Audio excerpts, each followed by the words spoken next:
రేవంత్ రెడ్డి గారు నిన్న మన ముఖ్యమంత్రి గారు మాట్లాడుతూ ఈ పార్లమెంట్ ఎన్నికలు రెఫరెండం అని మాట్లాడడం జరిగింది. 17 సీట్లలో 14 సీట్లు గెలుస్తాము, సోనియా గాంధీ గారికి కానుకగా ఇస్తాము అని మాట్లాడడం జరిగింది. సో పార్లమెంట్ ఎన్నికలు రెఫరెండమా కాదా తన పరిపాలనకు అనేది ఒక వేరే విషయం. అసలు ఈరోజు గ్రామాలలో తిరుగుతుంటే మేము ఆల్రెడీ ప్రజాభిప్రాయం చెప్పేస్తున్నారు. మార్పు అంటే ఏదో మంచి జరుగుతుంది అనుకున్నాం, కానీ మార్పు అంటే చెడు వైపోతుందని మేము అనుకోలేదని చెప్పి గ్రామీణ ప్రాంత ప్రజలు చెప్తున్నారు. ఇలా కరెంటు మోటార్లు కాలిపోతే వైండింగ్ షాపులు మళ్ళీ మొదలైనాయి గ్రామాలలో. 10 సంవత్సరాలు మోటార్లకు వైండింగ్ చేసేటువంటి వాళ్ళు వేరే వృత్తిని ఎంచుకున్నారు. మళ్ళీ అవన్నీ దుకాణాలన్నీ మళ్ళీ ఓపెన్ అయినాయి. క్రేన్లు, బాయిలో పూడికే తీసేటువంటి క్రేన్లు ఎట్లుంటాయో ఈ కొత్త పిల్లలకు తెలివాయి.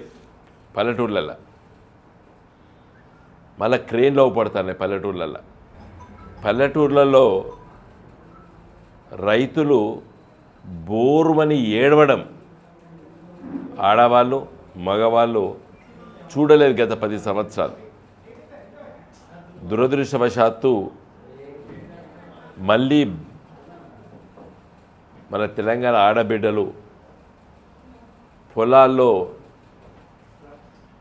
ఆ పంట పొలాల్ని చూసుకుంటూ ఏడుస్తూ కన్నీళ్లు పెట్టేటువంటి రోజులు మార్పు కాదు.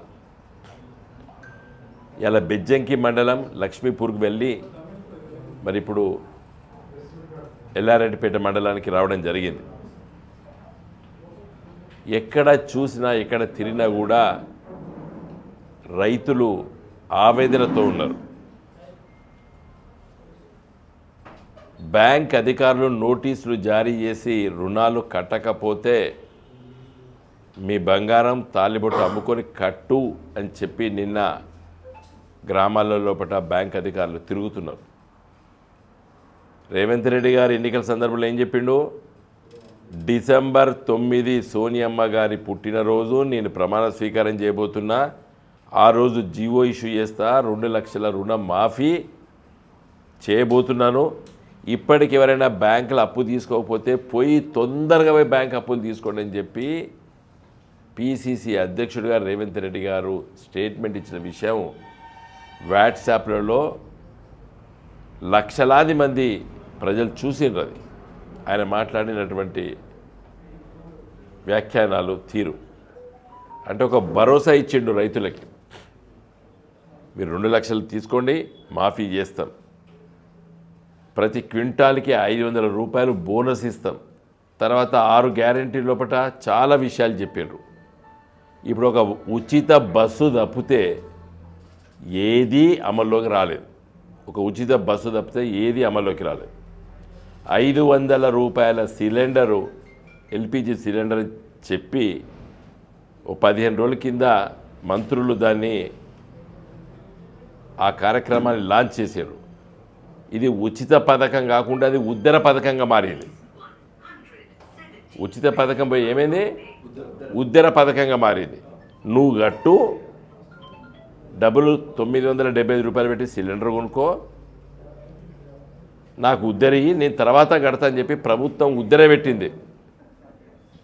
మన తెలంగాణ ఆడబిడ్డల దగ్గర ఉద్దర పెట్టింది ప్రభుత్వం.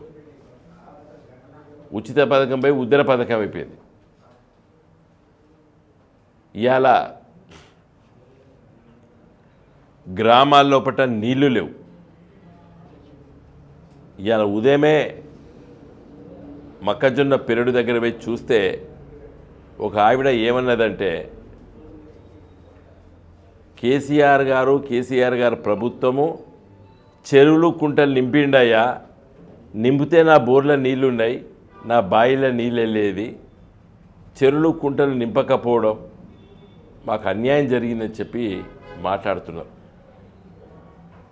అంటే ఒక సామాన్య రైతు అర్థం చేసుకున్నాడు. మేడిగడ్డ దగ్గర పిల్లలు కుంగినాయి కదా అని చెప్పి ఎవరో మాట్లాడితే కేసీఆర్ అయితే అడ్డంగా పడుకోనైనా నీళ్ళు వచ్చి ఇచ్చాయా మాకు అని చెప్పేటువంటి ఒక గొప్ప విశ్వాసం రైతాంగంలో ఉన్నది ఇవాళ. ఇలా కాఫర్ డ్యామ్ ఎందుకు కట్టలేదు నువ్వు? డిసెంబర్ మొదటి వారంలో అధికారంలోకి వచ్చారు.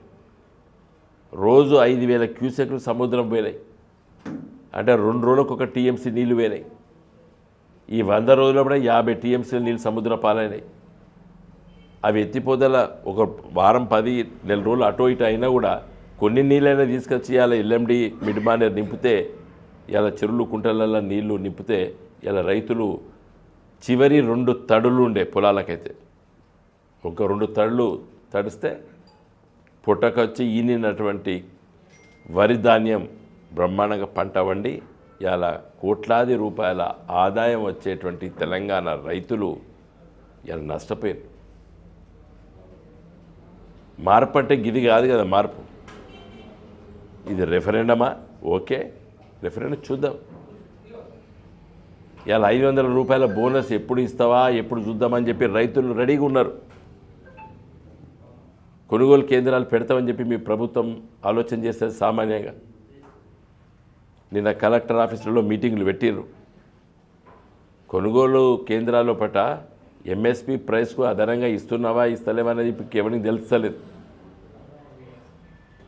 కాబట్టి ఇలా రైతులు, ఓటర్ మహాశయులు మార్పు అంటే గీ మార్పు కాదు మేము కోరుకున్నది. ఇప్పుడు ఉన్నదానికంటే మెరుగైనటువంటి అవకాశాలు మాకు వస్తాయని చెప్పి మేము మార్పును కోరుకున్నాము.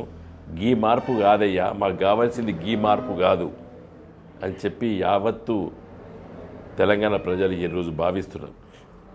మార్పు అంటే ఏంది? మంచి కోసం మార్పు జరగాలి. ఇప్పుడు ఉన్నదానికంటే మెరుగైనటువంటి ప్రభుత్వం రావాలి. ఇప్పుడు ఉన్నదానికంటే మెరుగైన అవకాశాలు రావాలి.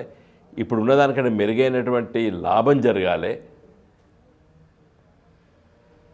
ఇలా రైతులు డిస్ట్రెస్డ్ ఉన్నారు. ఒక విధమైనటువంటి అనిశ్చిత పరిస్థితి వచ్చింది. మేము గ్రామాలు తిరుగుతూ వాళ్ళకి విశ్వాసం కల్పిస్తున్నాం. సరేనమ్మా, మనకు కొట్లాడదాము, ప్రభుత్వం దగ్గర నష్టపరిహారం కోసం కొట్లాడదామని చెప్పి విశ్వాసం కలిగించి మా నాయకత్వం అందరూ కూడా మేమందరం కూడా తిరుగుతున్నాం, ఊళ్ళు తిరుగుతున్నాం. మరి ఇక్కడ ఉన్నటువంటి మా వాళ్ళందరూ కూడా ఒక్కొక్క గ్రామాన్ని తిరుగుతున్నారు.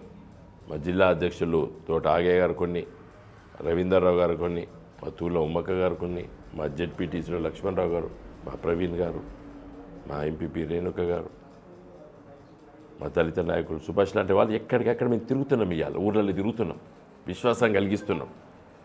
మేమేం రాజకీయం చేస్తలేం, ఊర్లలోకి వెళ్ళి విశ్వాసం కలిగిస్తున్నాం. మేము ప్రజలకి ధైర్యంగా ఉండండి, నీళ్ళు వస్తాయి, తప్పనిసరిగా వస్తాయి, రాక మానవు, ధైర్యంగా ఉండండి అని చెప్పి మేము విశ్వాసాన్ని కలిగిస్తున్నాం. మళ్ళీ పత్రికా మిత్రుల ద్వారా నేను చెప్పేది ఏంటంటే, తెలంగాణ రైతులారా, గ్రామీణ ప్రాంతాల లోపల చాలా బ్రహ్మాండంగా ఆర్థిక వ్యవస్థను మనం నిర్మించినాం.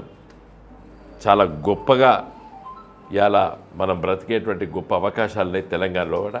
నిరాశ నిస్పృహ చెందకండి, నిరాశ నిస్పృహ చెందకండి. నిన్ననే కేంద్ర ప్రభుత్వం ప్రకటించింది, తెలంగాణ రాష్ట్రము జీఎస్టీ లోపల నెంబర్ 2. పోయిన సంవత్సరం 4,650 కోట్లు ఏమన్నా వస్తే ఈసారి 5,000 నెలకు 650, అంటే 18% పెరిగింది. నేను ఇప్పుడు రేవంత్ రెడ్డి గారిని, కాంగ్రెస్ నాయకులను అడుగుతున్నా, తెలంగాణ అభివృద్ధి చెందుతుందా, చెందడం లేదా? అంత గట్టి పునాదులు తెలంగాణలో కేసీఆర్ గారి నాయకత్వాన ప్రభుత్వం వేసింది. నిన్ననే చెప్పిర్రు.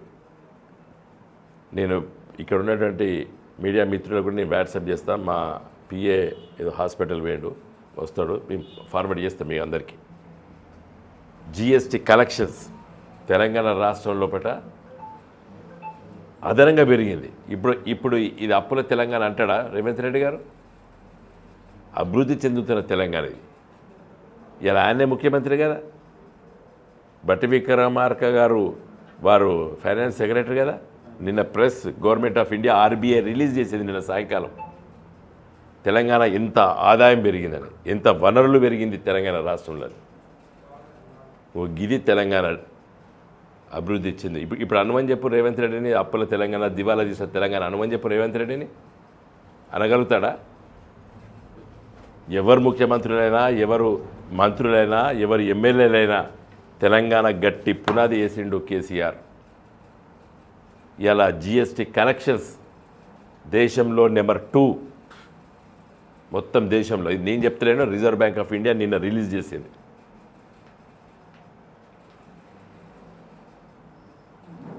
కాబట్టి తెలంగాణను ఒక గట్టి పునాదిపై నిర్మించినటువంటి తెలంగాణ ఆగం కావద్దనేదే మా అభిప్రాయం. తెలంగాణ రైతాంగం ధైర్యంగా ఉండండి, విశ్వాసంతో ఉండండి, గుండె ధైర్యంతో ఉండండి, పోరాటం చేద్దాం. మనకిచ్చిన హామీలన్నీ సాధించేంత వరకు మా నాయకత్వం మొత్తం ఊరు ఊరు, పల్లె పల్లె, ఇల్లు ఇల్లు తిరుగుతాం.